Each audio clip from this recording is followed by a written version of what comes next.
ole he video hi min kon thon no maya kala en mu mal lo wa ma ko chu ke en phat khan ka thala ka kon lang ma la chu wang chon ko eka tha e tin hei ngai thak vek ton hu ka ek le hi chu royak dan to te kan lo suang to lok sa chu wang chon a lem deuh thina chu wang chon langai thamia rovin langai thamia do ti da ma hemi ka thalak lon thleng chu ka ngai tha to wa chu lo enila a tul kan sei bel to ne lampang chu ka kha to thawa chon chu ka ngai tha hei second som vel thleng chu ka ngai tha second som ni vel thleng em pon se lo ngai thang o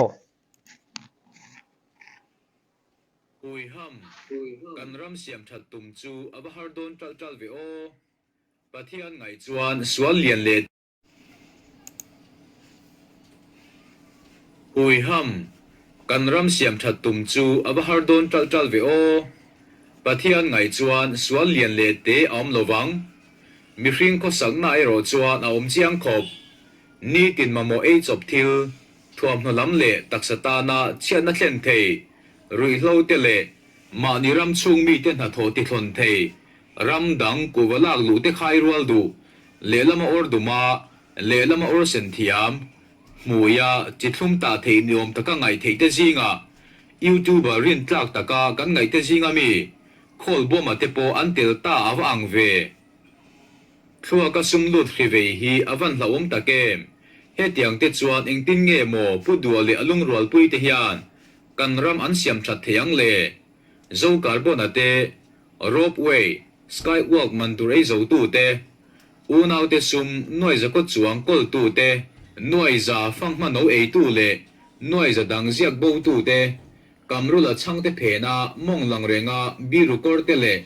soi sen lo mi pui chan ai e ru thin te bok kha sarkar le se kan ti zo gem ni rap thla khiana ni to lul su se pathian in pu dual le alung rual pui te kan ram tan dik tak le mangai na ne na ro an rel theinan christian la tha le fin na in thuam tat zel ro se chu tiang tur chuan i tong tai sang mol molangu an ni le pathian lam change mo kan lo ti thin po than hi a vei ma in an doral an chang le da sia ngui mor le pon lam thatna ringot hi lalpana du tok lo chung ri la takna ni du zong ni tu man le mi chang lo te angu jing ni beram bun sin hi chu lan chua hun om le thin reng ani ole hemi chung chang he ram dang atanga foreign atanga ram dang kan di khan foreign ti zong o foreign atanga bungolak lu hi dan phal lo ani ma ko chu a ti ti phung lenga chung ka kha to eng dane ma phang chon hi khiat ngai na thiam theina dan o man tia ti ti phung lenga ka khiat ni kha chu sok smu mal tak nei kan ni lawa sok smu mal tak nei kha chonin ko phone number ka tak langa chu ta chu me kon thon theinga an sei dana chonin hemi a foreign ne na in sum don ton na hian in tin mo special case deuh bik enge mo dan be chana lak lu dan chu om deuh yoi ba soi na hi om ani soi tuang khan te ti ti soi diam po ni wang khanin in tin mo te ba zo no na kha amun ne na rem thrin lo ba ama ko chu kan khret tu ka chuanin bi mi puin enge thil ti ni ravin hemi dan zama hian in kenin na kan khret chuna chun foreign atanga bung ko lak lu hi phal lo an yangot lo ba text toy ro chuan ti zo ani chu chu lak ila lut lowang u heng te hi la lut lowang u mi puin kan ma mo te hi in khayang ta kangu ti kha kan au pui ani chi lawa kan au pui jok chu text pa ngai takin pe se chu chu thil manan ama chon chon lama chon amana to vek don sin an ti ta ma se ai in ti khade ho chona to pha don chung lawan ti boka chung ta tak chu lang tlang de win text pe thap ta se en tiang nan ni hoi chi cheng so ma kan le the hi cheng an zat nge kan le ngai ta ang ti te hang te kha khriat chiang cha ko ma chu em po kan la felova heti angai ngai kan ka le hi chu i dan lo angak kala kha a fu lo ni ti zo kha ni kan au pui zo ka chuan en tunan tuna hianin sabon lo lu thina hi lu to su se dang vek se ram dang dang local chu kan ti ni lawa text choi thlapin on lu se ava thave mole kan tiang deuh kha nei chu chu kan khre thiam ka ringa a hemi example thatak mai ning ga khia pakhat kan soinga kan khua an khom hing te po soi tai la kan te lai thil ne ka pa te a ho khotlanga a ka dianga anti lai khani aniang chu kan kholung ka khon in ton ma chon electric connection na kon lu ta electric connection na kon lu tan teu chuan i meter box kha om lo ni meter box om lo wang khan an man zat po kha khriat thei dawa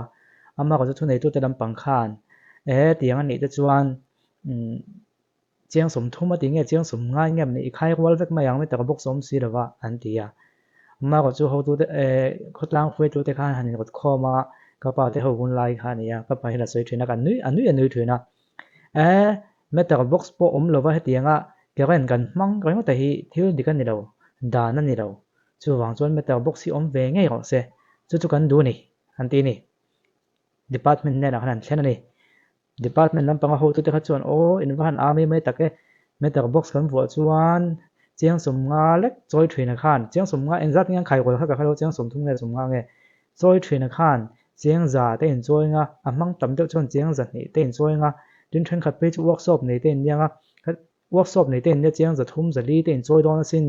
hetia chiang som nga kan khai rol hi a tha jok mai lom an ti ta nei du sakna ama ko chu khotlang hoi tu te ko chuan dan lo nga kal kha an du tlat lova chu wang chuan dan ang thapini kal jok te u meter box hi min wa sakse kan man chin hi kan khaduwa kan man chin ngei kan peru ni tiani ni chuan an kan wa ta an wa ta nu chuan ti khan i nge nang dan ang thapati ni ta chuan an choi za ta kha in ang lo ta zung maya heti han ngai to me chuan thak khop me dan ang thapakal du an ma ni ta na thatu zo ka po dan ang takakal du wanga ka tianga ti kha chu thak ta ka nia ama ko chu kan khre tu ka chuan in thil ka rang hi dan anga kal ani to chuan en tuna tuna khan meter box choi lo kha an man lai khan engama boyom ta se complain te ngai ta se thil kha akal thui pui tak tak thei do ni ka kan man dan ani mo ka kan don dana khan en tuna ka siam thiam che lo buai so ka department a complain ngai dung oi lo na om ta se kha mi khinga khanin a meter box polo vuwa lova adu dan danin alo manga a man za ta po bi ra choi ngai lo chu wang chu na complain na kha kal thui the vak non lo a chan chu dan lo anga om ang ni wang khan ka tiang deuh khanin tuna hianin ke mai na ka lo thira ka mu ve dana chuan hetianga text po choi mang lova text choi lova foreign thil lak lu theina dan alo om rang ani chuang kha chu sei dong khanin a so sa khain pek thega ama ko chu text choi lova tianga kan lak lu hian thil engamo dan manga thil lek ko ngai om huna hian dan ve kha man thei ta thin lo ni kan kha thiam em entonan tun chomphai iswa te po khan engamo tu te mo khrem ngai lo om ta ni example me me chu tu mo khan thil engamo lo sei chuak ta ha khrem ngai ta ma se fa khrem ngot don ta se a khrem ngot thei tlat lo ni a khrem tu khan dana bo chia tang box si chuan kan kha thiam em chu ta ka chu so ka kha huai sen thei ta lawa a khong thei ta lo ni department kha a khong department te pon yan chu tin ami pu te pon huai sen thei ta lawa hetian ni tin kan hun man dan pa nga ya te chon kan hlok jok mai thei kan ram cha kan ram nga kan thap pui jok mai thei kan thil le te po atlom jok mai thei ama ko chu engamo thil dik lo lo om ta se ke mani chu kan tuak lo mai thei helai a police duty ni mo helai ge ta lo duty ni mo tu mo le tin so ka le engamo inga ka pon mi pin ka po engamo thil dik lo oma dan ang taka chet la ka ngai hun khan dan ang taka chet la ka ngai hun khan dan bo chekang box si kha chu action lak thui ka ha mm ya bo ko ka kala ti khan atop nge nyang hmor bok thei lo khan a ri ka kan ngot thina chu taka chu a boi thak na lai chin omani kan kha thiam em chu wang chuanin sokar dik le fel kan du ta hi hian thil siam tha se kan du an siam tha zo chhozel tu ngai tai la ama ko chu an siam that lo chuan nakina engamo hlek thil engamo hlek om huna sokar ha huai sen thei don lo ni dan bo chang chu huai sen thei lo en tuna hianin license ka lo le do ta license ka nei lo wa license boi pui ha ngai lo wa zia pian ama to chu ka khal thiam rang tho chu wang chon license boi pui ngai lo kanun pa boi pha chung lo ma se traffic police an duty a mobile huna che han ka boi ta thrin ani chu eng pon mo to khal thiam ang mai la traffic police an lo mobile an lo check ve chuan dan bo chekanga ke ma kha chu ka huai thei ta tlat lo mai ni traffic police kha huai takin ka tlan pel thei ta tlat lo mai ni ama ko traffic police an mobile kha chu am mobile kha de wang thaka da ve khat po an mobile lo mai thei mobile kha tiam je than check kwal kha mo thaka da ve khat pon check kwal lo mai thei ya ma se an check khuna lo thlen khan ka tlan chuak ngam ta tlat lo mai than chu dan ka bo chia ta wangin chu tiang deuh chuan tuna hianin text choi lo wa bung ro kan lak lu chaw hian engamo kan hriat phak ve si lo min khoming hong thei si lo heta thunei tu te hong si a buaina engamo om ta se đàn năng takin afulin kal thei lo na chin oma chu tak chu so ka chak tak tu kha ati limit chin kha thlen tiêu thena ni chu chulai so ko chu ke na ka lo thlir dan ka lo hmu dan chu nia chu wang chuan so ka chak huai sen thu nei tu a police lam tang te pangte a home department lam pang poni se a to phak thlenga thil chui chuaka khem ma kha tianga mala a ngai dam ngai chu ngai dama kha tianga a full power mang thei tu chuanin dan lo anga thil kala kha an ti to zera ngai ta ni ama ko chu dan lo anga thil kal akha soi tuang khan